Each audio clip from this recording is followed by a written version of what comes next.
Empiezo por aclarar que no soy integrante de la Unión Nacional de Trabajadores, la UNT, ni soy asesor de ningún sindicato que pertenezca a la UNT. Sin embargo, en el proceso de elaboración de esta iniciativa, la UNT, Federación de Sindicatos Independientes, ha consultado a distintos sectores que tenemos que ver con lo laboral, a la academia, litigantes, activistas, y desde ahí es desde donde tengo yo el conocimiento de esta iniciativa. Y van a escuchar, creo que va a ser muy interesante ir notando los contrastes entre lo que va proponiendo esta iniciativa frente a lo que nos ha presentado Manuel, que es la iniciativa de el PRI, firmada por senadores de CROC y CTM. Algunos datos duros. La iniciativa fue presentada el 14 de diciembre de 2017, es decir, un día antes de que terminara el periodo ordinario del Congreso de la Unión del año pasado, como reacción a la presentación de la iniciativa del PRI. Formalmente no es presentada por los sindicatos de la UNT, sino por el Partido de la Revolución Democrática, en concreto por el senador Luis Sánchez Jiménez. Como les mencionaba, fue elaborada por la UNT, pero en un diálogo amplio y plural con distintas personas que tenemos que ver con el mundo de lo laboral y lo sindical. Consta de 198 páginas. Es una iniciativa muy compleja, muy larga. No se preocupen, no vamos a ver las 198 páginas. De estas iniciativas se reforman 305 artículos de la actual Ley Federal del Trabajo, se adicionan 19 artículos y se derogan 107. La mayor parte de estas modificaciones, lo que tiene que ver con reforma, es mera adecuación del lenguaje, es decir, donde antes decía Junta de Conciliación y Arbitraje, ahora, dependiendo la actividad, es Tribunal Laboral o Instituto de Conciliación. Esa es como la parte más fácil de la reforma. Sin embargo, hay temas de fondo. Siguiente, por favor. Y aquí es importante señalar, la reforma que se debe discutir es la que implementa los cambios ocurridos en la Constitución. Ningún otro tema, como hace la iniciativa del PRI, que se mete con la tercerización, que no fue motivo de la reforma constitucional, que se mete con la estabilidad en el empleo, que se mete a cambiar los procedimientos, incluso elimina la reforma del PRI, procedimientos actualmente vigentes. Nada de eso ordenó la reforma constitucional. En la iniciativa de reforma del PRD, cada uno de los temas que están planteando viene sustentado directamente en el texto reformado de la Constitución. Y esto es importante, porque ese es el marco que propuso la propia reforma constitucional. Como ya lo mencionó Manuel, está la sustitución de las juntas de conciliación y arbitraje por tribunales en el Poder Judicial. Esta ha sido un reclamo de la comunidad internacional de derechos humanos contra México desde hace más de 15 años, que la justicia laboral no está en el Poder Judicial y por tanto viola la separación de poderes. En la iniciativa de PRI, ya escuchamos, se le están dando facultades jurisdiccionales otra vez a un órgano del Poder Ejecutivo, aunque sea descentralizado. Por tanto, sigue violando el estándar internacional. La iniciativa de UNT-PRD pasa todas las actividades jurisdiccionales al Poder Judicial. Esa es una gran diferencia. Segundo, el instaurar este organismo descentralizado de carácter federal para establecer la conciliación prejudicial obligatoria, así como el registro sindical. Y aquí hay que entender que efectivamente la reforma constitucional sí obligó a una conciliación previa a juicio, por tanto, lo que se apruebe tendrá que estar dentro de ese margen. En un momento profundizo un poco algunas ideas sobre esta conciliación y cómo evitar que sea violatoria de los derechos de las personas que trabajamos.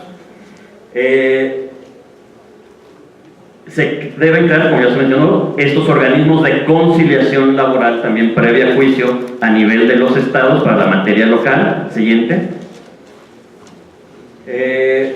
El voto personal libre y secreto para una serie de conflictos, tanto la elección de dirigentes como la solicitud de un nuevo contrato de trabajo, y con esto evitar los contratos de protección de los que ya nos hablaba Manuel. la instauración del derecho fundamental de los trabajadores a la libertad de negociación colectiva efectiva, salir de este mundo de simulaciones que son los contratos de protección y otras formas de traicionar la voluntad auténtica de trabajadores y trabajadoras.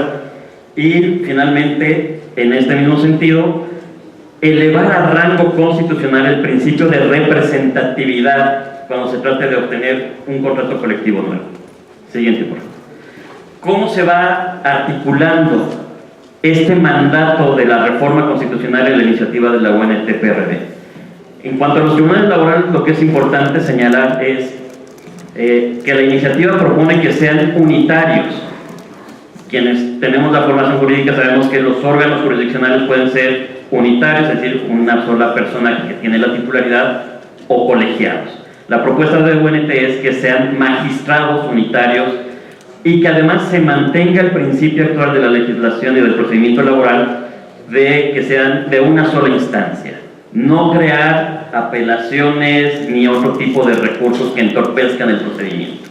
De todas formas, en caso de haber violaciones de legalidad o de convencionalidad o de constitucionalidad, se mantiene el principio del amparo laboral, pero no crear nuevas apelaciones y recursos que facilitarían las triquiñuelas para entorpecer los procedimientos. Y el principio de la iniciativa es: no hay necesidad de cambiar el procedimiento laboral actual. Lo que cambia es quién lo aplica, los nuevos tribunales, pero no hay necesidad de crear nuevos procedimientos y con esto no abrir la puerta a lo que Manuel llama la privatización del procedimiento laboral. Es decir, no queremos un procedimiento que sea similar al derecho mercantil con el pretexto de la reforma. Mantener el procedimiento que ya tenemos simplemente aplicado por los nuevos organismos. Sí habrá necesidad de unos pequeños ajustes mínimos en algunos aspectos que son incompatibles con un tribunal judicial, uninstancial y unipersonal, pero salvo esos pequeños ajustes no hay necesidad de cambiar los procedimientos. Siguiente, por favor. En cuanto a la conciliación, como decía, la Constitución en la reforma sí estableció que tiene que haber una conciliación obligatoria anterior al juicio. Pero si leemos el texto de la reforma, dice que esta obligación conciliatoria es para los trabajadores y los patrones, no menciona a los sindicatos. Con esto, la iniciativa establece que la conciliación debe ser solo para conflictos de naturaleza individual, jamás para conflictos de naturaleza colectiva.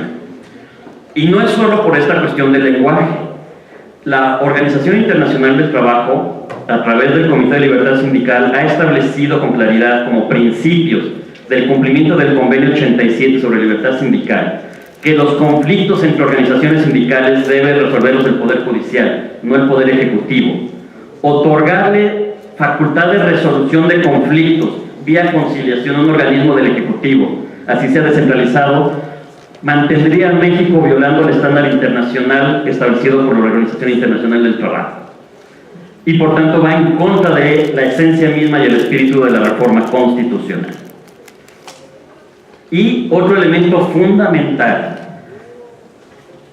solicitar la conciliación debe ser expreso que interrumpe el plazo de prescripción para ejercitar las acciones laborales ante el Poder Judicial. De otra manera, corremos el riesgo de que el trabajador o la trabajadora acuda a la conciliación, en conciliación le digan que se difiere y vamos a seguir en pláticas, y pasan los días necesarios para interponer la demanda ante el Poder Judicial. Es necesario, y así lo hace la propuesta de la UNT, que el solo hecho de acudir a la conciliación interrumpe el plazo para accionar ante el Poder Judicial. Siguiente, por favor. En cuanto a la estructura de estos organismos de conciliación, está el debate de que en varios estados se están aprobando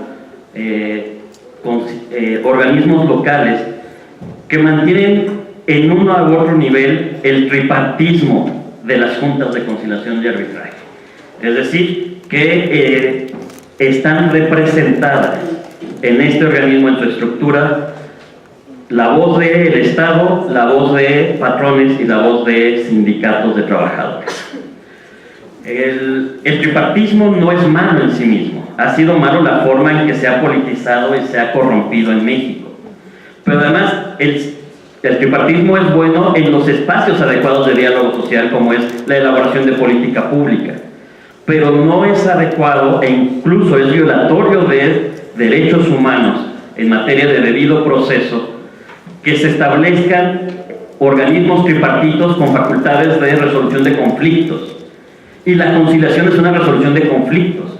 Establecer mecanismos de conciliación en un organismo tripartito rompe, por una parte, la necesaria independencia porque se presta conflicto de interés. Si resulta que el sindicato con el que yo tengo conflicto está representado en la junta de directores o en el consejo consultivo, se hay un evidente conflicto de intereses. ¿Con qué objetividad se va a resolver? Pero además de violar este conflicto de intereses, nuevamente violaría el principio del Comité de Libertad Sindical de que los conflictos deben ser en poder judicial y no deben quedar en manos de los propios sindicatos en conflicto. Ok, entonces bueno, lo que propone, a diferencia de la iniciativa del PRI, que sí establece el tripartismo en estos organismos, lo que propone la iniciativa de la UNT-PRD es que haya un solo director, o sea, unipersonal, la dirección de este organismo, y que sí haya una junta directiva. Pero en vez de que sean los sindicatos y los patrones quienes estén en este órgano consultivo y directivo, sean los representantes de sistema de anticorrupción, sistema de transparencia y acceso a la información y sistema público de derechos humanos. A nivel federal, que sea el Sistema Nacional Anticorrupción, el Instituto Nacional de Acceso a la Información y la Comisión Nacional de Derechos Humanos. Y en los organismos estatales, los correspondientes a cada estado, sean comisiones o defensorías o el nombre que tengan, públicas de derechos humanos, el Sistema Estatal de Anticorrupción y el Sistema Estatal de Acceso a la Información. ¿Por qué estos representantes? Para garantizar que en el ejercicio de sus funciones se cumplan estos principios básicos para combatir la podredumbre política que tenemos: anticorrupción, acceso a la información y derechos humanos, como garantías de la actuación imparcial de este organismo. Siguiente, por favor. En cuanto a el registro, la forma de combatir los abusos que efectivamente sí han existido en las solicitudes de registro y en los emplazamientos a huelga, no es como ha sido hasta ahora con una figura fraudulenta como los contratos de protección patronal. La solución no es menos representatividad, no es una mentalidad antisindical. La solución es sindicalismo auténtico. En el entendido, y esa es la experiencia en todo el mundo, que cuando el sindicalismo es auténtico, las trabajadoras y los trabajadores no se pegan un tiro en el pie. Les interesa conservar su trabajo, les interesa que el empresario trabaje bien, pero de forma equitativa y justa. Por tanto, esta idea de que si promovemos el sindicalismo van a haber huelgas locas no es real cuando los sindicatos no son fraudulentos, sino realmente auténticos de los trabajadores. Y por eso es fundamental en la reforma constitucional y en la iniciativa de la UNT que cuando se pide un nuevo contrato colectivo de trabajo se garantice que es auténticamente representativo de la voluntad de los trabajadores del centro de trabajo, de la empresa. Y por esto se le dan facultades tanto a Inspección de Trabajo como al instituto que va a hacer el registro para hacer consultas a trabajadores, para ver, ¿realmente tú quieres este contrato colectivo o no? Si es tu voluntad o fue un sindicato ahí fantasma que está tratando de extorsionar. Entonces, representación auténtica. Pero ojo, una vez más, cuando ya hay un conflicto, eso no puede ser materia de un órgano administrativo. Por tanto, cuando hay un conflicto de titularidad entre sindicatos, o cuando sí los trabajadores piden el contrato colectivo y el patrón se niega a firmarlo, como ya hay conflicto, eso no va a la conciliación del registro administrativo, sino va directamente a resolverse vía judicial en los nuevos tribunales laborales. Siguiente, por favor. Queda la duda, y esto no lo resuelve la iniciativa de la CROC, CTM, PRI.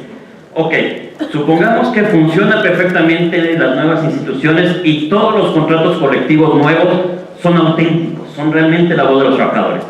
¿Qué hacemos con todos los contratos que ya están firmados y registrados? Esa pregunta, todos esos contratos de protección, ¿qué va a pasar con ellos? La iniciativa de STM no dice nada. La iniciativa de ONT dice, bueno, el nuevo organismo de registro tiene la obligación de publicar no solo los nuevos contratos, sino todos los contratos registrados, por tanto todos los anteriores.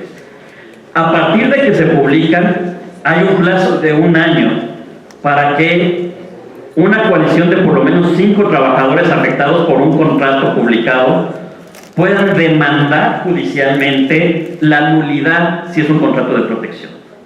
Y en este juicio, obligatoriamente por ley, el tribunal deberá convocar un recuento para que los trabajadores con plena libertad y secrecía digan si quiero este contrato sí me representa o este contrato era un fraude y no lo queremos. Entonces, se está resolviendo cómo eliminar los contratos falsos actualmente registrados. Siguiente, por favor. Y finalmente, para no extenderme más, ha sido motivo de mucho debate este principio del voto secreto para elegir dirigencias sindicales. Y muchas organizaciones sindicales dicen es que somos tan grandes que no sería fácil manejar una elección con voto secreto. Bueno, tanto Manuel Fuentes como yo tuvimos la experiencia en el año 2000 de las elecciones en el sindicato petrolero, donde se pusieron urnas para voto individual en todo el país. De que se puede hacer, se puede hacer. Pero bueno, la iniciativa de ONT, tomando en cuenta esta preocupación, lo que dice es, para elegir representantes de secciones o delegaciones en los sindicatos que se administren con unidades internas, puede ser el voto abierto, siempre y cuando los funcionarios electos no tengan la representación del sindicato ni de los trabajadores al exterior del sindicato. Entonces, si puedes organizarte tus delegaciones sin meterte en el problema de hacer una elección por voto secreto universal. Pero toda persona que represente al sindicato al exterior tiene que ser elegida por voto secreto. De esta manera se equilibran las inquietudes de distintas organizaciones sindicales. Hay muchos más temas, no me extiendo y más bien dejo el micrófono para abrir el diálogo.